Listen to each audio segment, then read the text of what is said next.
I have some questions, and we're getting some questions in from our attendees. One, this is well, both for June and Brian. Maybe June, if you could tackle this first. This is from Yangbo Du. How might zoning reform help affordability, whether in urban cores or large suburban counties? Seems that the price premium is an artifact of how it is illegal to build urban core-like density in many locations. So, I mean, first of all, what can be done and what is being done in, metro area states or cities in the US particularly? Yeah, well, I already talked a little bit about just taking some of the restrictions away. So allowing accessory dwelling units, for example, just by a zoning change doesn't mean they're going to get built everywhere. And it depends where it happens. In some places, they already exist illegally so they're not really being regulated and observed. So to make them legal or to introduce them allows the homeowner to possibly get more value out of their property. Maybe an older homeowner on a fixed income could rent it out to somebody who needs a place to live and might be more mobile, a younger person who doesn't want to be tied down to a mortgage. And I think this is something that's really interesting for us to think about in the US, is how culturally for almost 100 years now, we've focused on homeownership as the primary means towards building equity and wealth. And we have a whole host of policies built around that.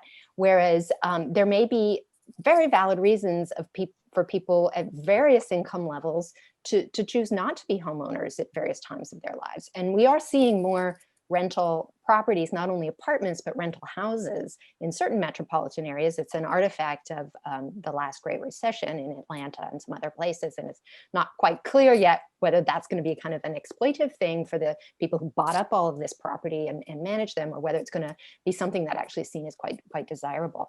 But there's also examples, and we have one example in the book, of putting in a cottage court development. So 15 units on an acre.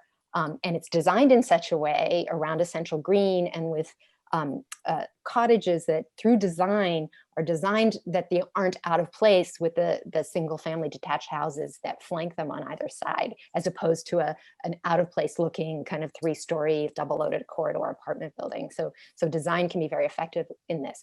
And then with the retrofitting of the commercial properties, a zoning overlay just there leaves everything else in place, but takes that property, and if you allow apartments, if you allow housing for age-restricted housing that might allow people who want to move out of their house and downsize, but not to leave the community, to be able to relocate, and then that can free up opportunities for other households that might be in the family formation stage and so forth or maybe want to have multi-generational households to buy those properties. But really, it does involve rethinking local zoning regulations, as Brian talked about. In suburban counties, that tends to be much more local. And that's what's led to this fractured geography, where in one municipality, it's very kind of protective and restricted, and another it's not. So it may be if new people move in who've been used to living in cities, they might actually join the zoning boards and be part of that transformation.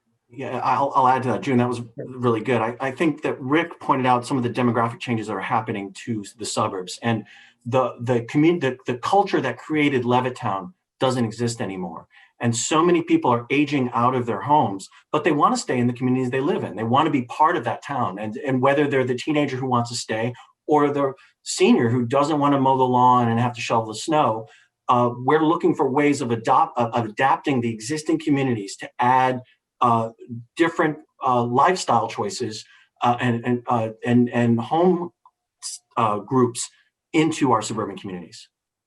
Okay, following up on that, Brian, you said that in other nations such as Australia, the zoning is handled at the state level as opposed to like the local county level or metro level.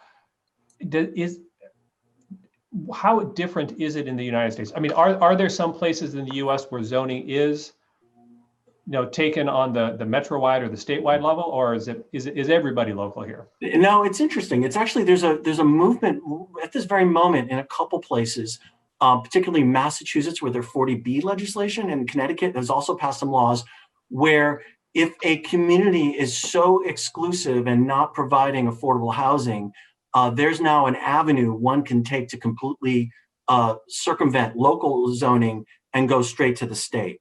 And so we're seeing a couple projects on Martha's Vineyard, for example, that are, again, we still believe in community acceptance and being part of a community. So we are very careful to talk about as we're going through approvals, we're having these courtesy reviews that are as in-depth and informative and inclusive as a formal zoning process, but it's not formal zoning. It's going to go up to the state level to provide affordable housing that can serve the firemen and the police officers and the restaurant workers that make Martha's Vineyard such a great place. And so that level of state, again, all local jurisdictions have get their charter from the state.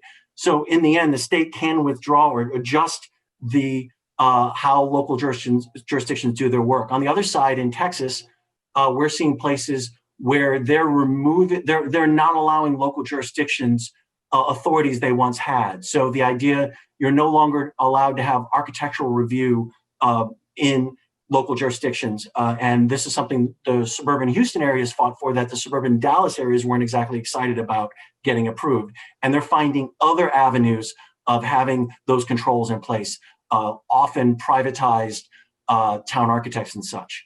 But those are the kinds of things that we're seeing where there is going to be more movement about, and I think particularly with affordable housing and particularly with architectural controls, we'll see a little more state influence on community design. Okay, great.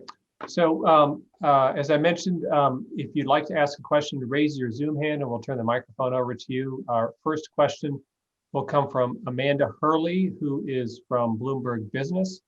So Amanda, we are getting you unmuted and the floor is yours now. Yeah, hi. My question actually builds on this this topic of localism versus regionalism. And I was curious if, aside from zoning and housing, if there are changes or greater coordination at the regional level that, might be good for accelerating the suburban retrofits that June was talking about.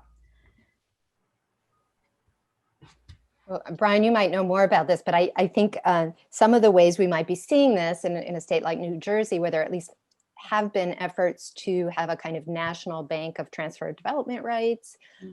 It might be tied to ecological or conservation kinds of plans. Watersheds don't respect political boundaries. And we saw examples that we put in our book of the watershed district in the Twin Cities area in Minnesota, sort of putting things out of kind of data, first of all, about the threats from runoff from parking lots and a certain development type into the whole region's water shed, and then offering incentives, tax breaks, technical advice to help get green infrastructure improvements into individual residential properties and into a huge shopping mall in Maplewood is one that we look at, and that all of these things incrementally. So there are other kind of regulatory bodies that can provide some incentives along those lines, or doing just kind of an inventory of gray fields. So I think some nonprofit groups, and certainly I've worked with the Roush Foundation and the Long Island Index to help. They've worked with studies with the regional, with the RPA to try and just highlight and provide data and information that then can be shared with local officials. Yeah, I don't have much more to add to that. I mean, I'm here in Washington, D.C. area, and so we see a little more regional negotiation through, and there's some thought put into that because there are these organizations that bring together Virginia, DC, and Maryland to talk to one another.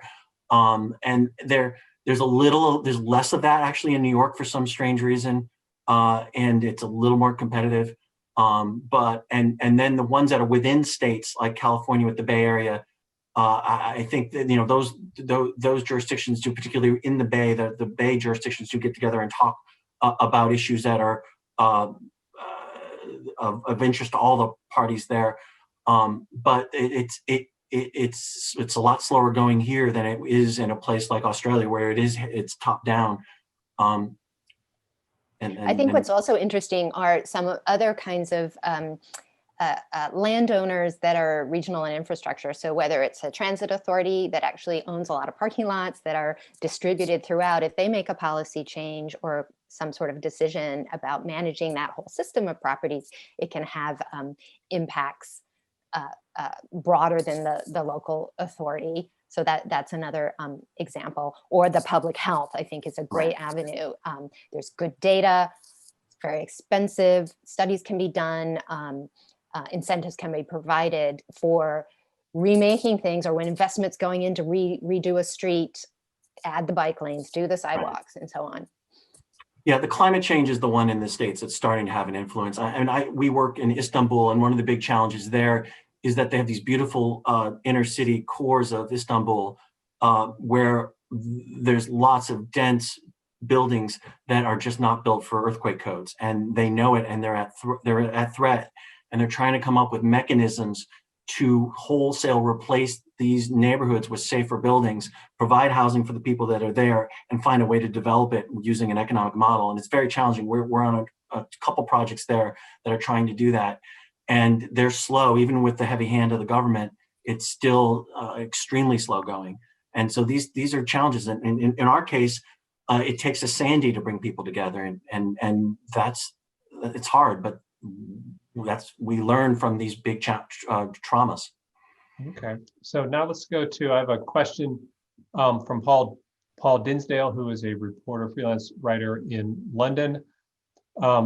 Richard, maybe if you could tackle this one first. How can we avoid the hollowing out of city centers where many people on lower incomes have traditionally lived and worked, and not just focus on making the suburbs more comfortable and eco-friendly for more affluent groups? Do you have any thoughts on that, Richard? I think in terms of are we referring to the city centers of, major metropolitan areas? Is that what we're referring to? Yeah, I think that's what we're talking about. Well, actually, I think in terms of what's happened since 2000 is that the central business districts, so to speak, they have actually done quite well in terms of sort of attracting, again, particularly young college-educated professionals. And so rather than, I think the pattern of hollowing out, I think the concern is more the area of gentrification as to sort of whether they're sort of displacing or pricing out sort of lower income residents that used to live there. So at least the CBDs, I don't think it's quite an issue of population loss. I think they actually are part of the urban cores that have done quite well.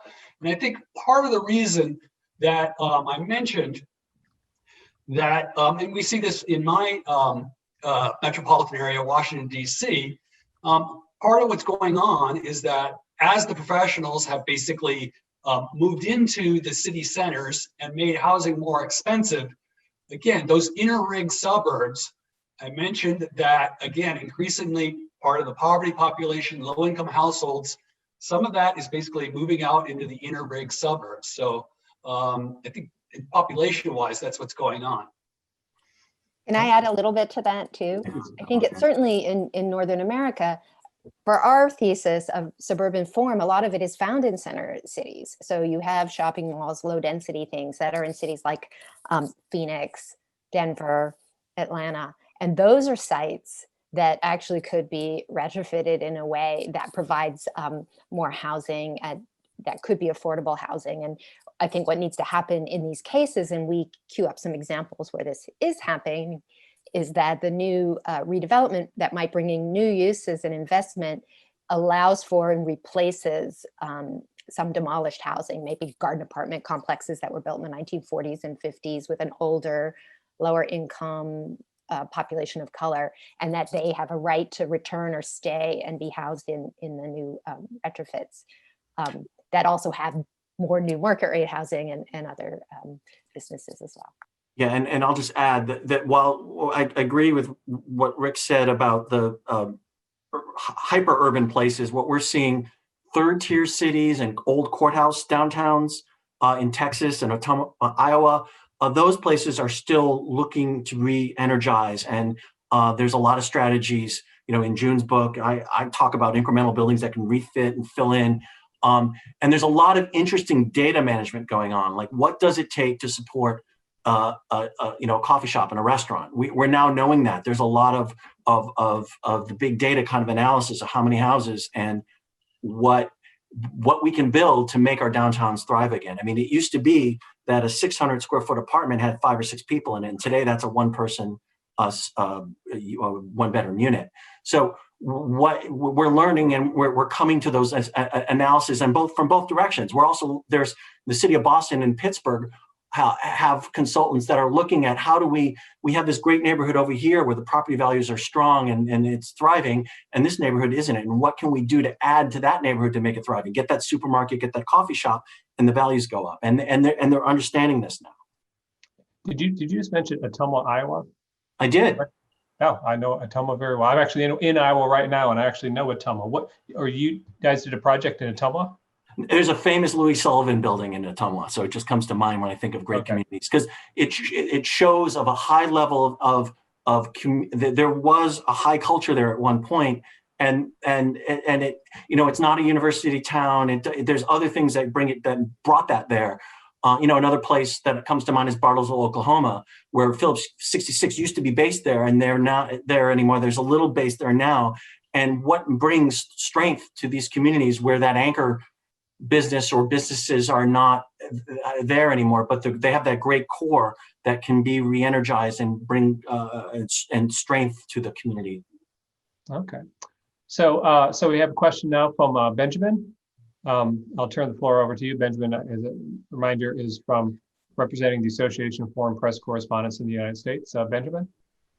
Yes, thank you, Chris. I have a question. I think June mentioned something relating to the impact of COVID on major cities and how that could possibly, well, let me say for lack of a better word, correct the anomaly in terms of high cost of housing.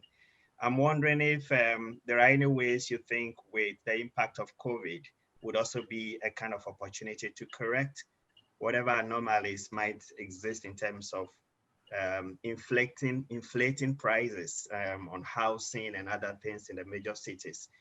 And second one, which I'll throw to the panel, has to do with politics in housing. And we saw a bit of a contrast between President Trump and Vice President Biden, for example, or President-elect Biden, if you want, and in relating to the suburbs and that fear that, oh, the criminals are coming to your suburbs and all that. With hopefully, if the way it stands now and the results stand that way, are there any major changes you see coming in terms of how the politics will impact the suburbs? Thank you. I guess I could, that whole political narrative, it was like shadow boxing with a ghost of this kind of persistent stereotype of what suburbs were in the past. I mean, it had some traction, I think, but it actually led to more activism in certain pockets to say, no, that's not what and who the suburbs are today. So pushback on the characterization that was promulgated there, that is sort of mythic in some ways. So it brings us back to the millennial generation, I think, and the 25 to 44-year-olds who have been preferring city when they've had a choice. Not that they haven't been moving to suburbs, but in total more have chosen to live in cities. But as they get older, or maybe they're going to move to those inner suburbs because the prices is just, they've been sort of debating it. And if the inner ring suburbs, if it's near a transit stop, if there's a coffee shop, if there's maybe a different kind of townhouse they can buy, or some older house that they can remodel and work from home and do various things, they're going to remake those suburbs they're moving to. We have a case study in the book of Bell Works, which is the former Bell Labs, the storied Bell Labs, mid-century kind of modernist, in the middle of nowhere kind of office building in New Jersey that's been turned into like a mini town center with lots of new businesses, incubators. There's a Montessori school and a branch public library and yoga, where it used to be, pocket protector engineers inventing transistors. So just a complete remaking of those places that are already there. And yeah, it'll also ease up some of the pressure, I think, to gentrify and really transform some of the beloved neighborhoods in places like New York. So I think it potentially is a net win for both the center cities and the suburbs in this narrative, if it plays out that way. Okay. All right. So another question here from, let me see, Daniel Allen from Business Insider has his hand raised. If we can get him unmuted, or I believe, Daniel, are you still there? Daniel just disappeared. So let me ask, I got a question here from Sunny Efron of the National Press Foundation. Question about the sharing economy in the suburbs. COVID seems to have killed the sharing economy for now. Is that as temporary, or will people be back to sharing lawnmowers and snowblowers and cars? Will Uber kill suburban parking lots once COVID is over?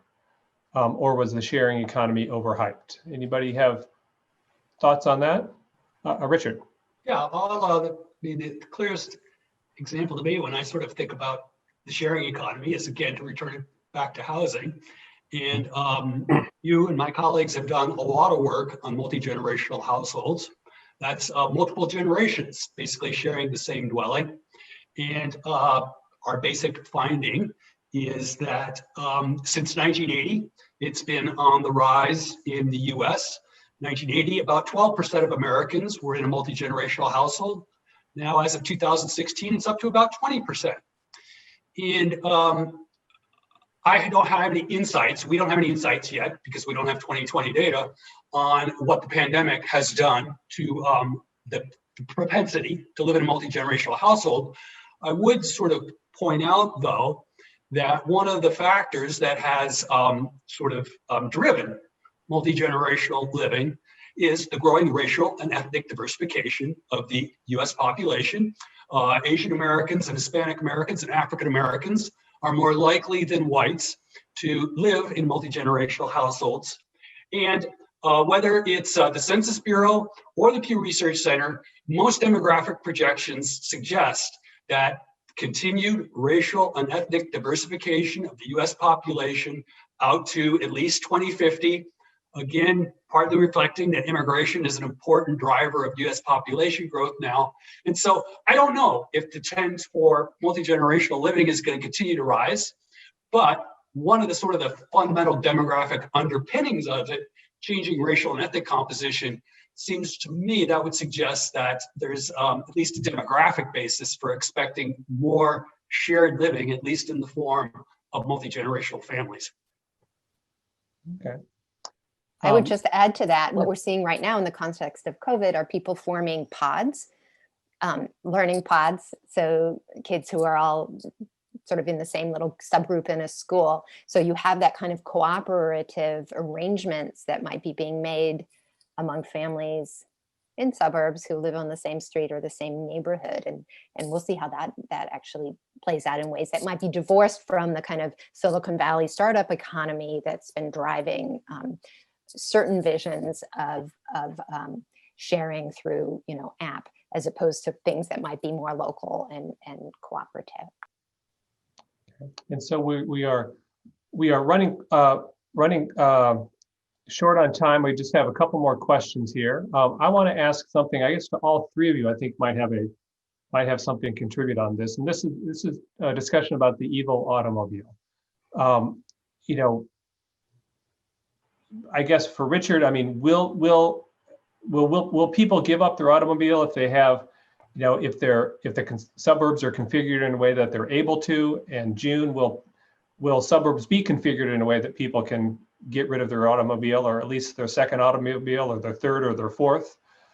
And Brian, you and I talked before about autonomous vehicles, and I'd like to come back to you on that. So, I mean, thoughts in general about whether suburbs can be changed enough so people will be able to give up their cars, which, because if they become more livable that way. Richard, do you have any thoughts on that? It seems to me that it would take a lot of infrastructure change in order to make mass transit more viable and popular in many suburban areas. So I guess I would say that I am skeptical that Americans' love for automobiles, particularly in suburbia, will decline much in the foreseeable future. So I guess I'm skeptical regarding that proposition. Okay, June, how about? I would say that the idea of a household having fewer vehicles is potentially viable. And as households get smaller, as they get older, and we might look to some of the most popular retirement communities in the United States, like the Villages of Florida, where they put in the entire community a secondary infrastructure for golf carts, basically. So people have a car and a golf cart. And so that's a kind of stepping stone down in a way. And some of that kind of infrastructure idea that's been pioneered in places like that could be retrofitted or layered into parts of existing suburbs that are NORCs or naturally recurring retirement communities, or at least around the shopping mall where you might have clustered housing serving that demographic and ways for people to walk healthfully, but also have kind of very localized shared transit, paratransit or mini transit. So I think the kinds of alternatives that will emerge won't look like kind of fixed heavy rail mass transit sort of the past, or the complete like privately owned and driven and kind of owned private vehicles of the past. So. Okay. Yeah, and if I can just for a second, I think Sure. the challenge America succeeded post-war because we privatized mobility and were able to expand growth without having to worry about where the transit was and how to get anywhere. And so that accelerated our world to where we are now. The challenge is we're at a competitive disadvantage to Benjamin's question about housing affordability. Every unit of housing, a small, a kitchen to build is $15,000.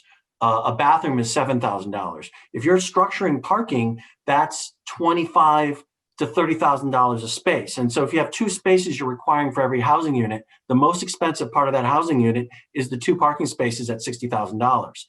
And so we, to get housing to be more affordable, we need to think more about how we can accelerate new opportunities of mobility to allow for that. And other countries and other societies are doing it better right now. And they're building a society that's less expensive to live in and therefore less expensive to be successful as a company. And that's a huge issue for America. And so, because we're creating the system that is just more expensive to operate in the long run. So we'll need to think about incorporating mobility in better ways. And part of that will be autonomous vehicles and part of that will be shared mobility vehicles. But it's not the only answer. And walking and biking, if certain things that you need to do are close enough. Yeah. Right. And Brian, on autonomous vehicles, will autonomous vehicles reduce congestion on the roads? Or, and that's how it's been pitched. What are your thoughts on that? So the challenge with autonomous vehicles is it's going to allow what I would call swarming, which is people getting to places all together at one point with a lot of vehicles. And so if you can imagine, there's all of a sudden a pop-up concert by Bruce Springsteen in the middle of New Jersey, and everyone comes to one place. The road network will get crowded like they did for Woodstock in 1969. And that's already happening in places where there's not great transit. Istanbul is a good example. In India, a number of cities, we can show you photographs of just terrible congestion. And part of the challenge is with autonomous vehicles is that people can start to move and the vehicles can move on their own. So one example I like to give is if you create an autonomous motorhome and have it move between 57th Street, 5th Avenue, 56th Street, and 6th Avenue continuously, 24/7, the cost of fuel and operation of that vehicle is less than the price of living at that address. So all these people could build motorhomes, go and move around that block, but what will that cause? It'll cause incredible congestion. And so what's going to happen, and what's already happening, is block by block tolling. And the folks in Singapore are the ones that figured this out. They had a gantry system like London and Stockholm, where you drove through the gates to get into the urban core. But that they realized that isn't going to work. And so what they've done is every automobile now sold in Singapore has a GPS like you have in your phone that allows them to toll. And if areas getting congested, the pricing can go up, so they can manage the operations of their network. But in the end, it's going to come down to having better modes of transit in those core areas that you get to. And so this sort of spike and hub airport notion, and that's working with rail networks where there's the last mile solution, is what I think will start to make sense as planners think it through. And I'm hearing it more and more I've been to a few autonomous vehicle conventions where these things get talked about, and that seems to be where we will go. Okay. And so finally, the last question, I'm going to throw this to June. This is from Daniel Allen, whose headphones weren't working before when we were trying to reach out to him. June, I see you answered this in chat already, but it's actually a pretty interesting answer. I was hoping you could elaborate a little bit. But Daniel's question was, I was wondering if there are any examples of communities of communities retrofitting around where they grow and source food. Are there suburban areas that make it easier, i.e. to have chickens, grow gardens on small plots, so forth? For that last part of it, certainly that does speak again to loosening some regulations that date back to the 1930s and 40s, where that kind of self-provisioning was coded as lower class. And so when we had mass suburbanization starting in the 30s, 40s, and 50s, places like Levittown were specifically built. Not only were they racially restricted in a shameful way, they often had covenants and codes that disallowed raising chickens and growing vegetables in favor of having ornamental plants and so on, to kind of ask people to leave some of those habits behind. So now we're seeing, those things valorized, and just taking away some of the restrictions allows people to self-provision and use their own property in those ways. So that's one part of it. I think another part is in some retrofits, we're seeing the rooftop used, and we have one example at Pike and Rose, which is in Maryland, in the DC area, where at least some of the roofs are being used for suburban farming, and that might be tied to restaurants, so provisioning with fresh greens and things like that. I think a third example is more out of sight, and it might be reusing a big box store or one of these big footprint vacated buildings for growing cannabis or other kinds of things like that is done under grow lights, and not much to look at, but it's a way to economically repurpose some of those large footprint buildings. So I expect to see more of those kinds of things emerging in metropolitan regions, in suburban areas. And another side of this links to these demographic changes, where immigrant groups that are going to gateway suburbs might be bringing traditions, agricultural traditions and knowledge with them, and applying those. You can lay a impermeable barrier and fresh soil on top of a parking lot and be able to have a viable growing space just like that. So those sorts of things certainly are happening.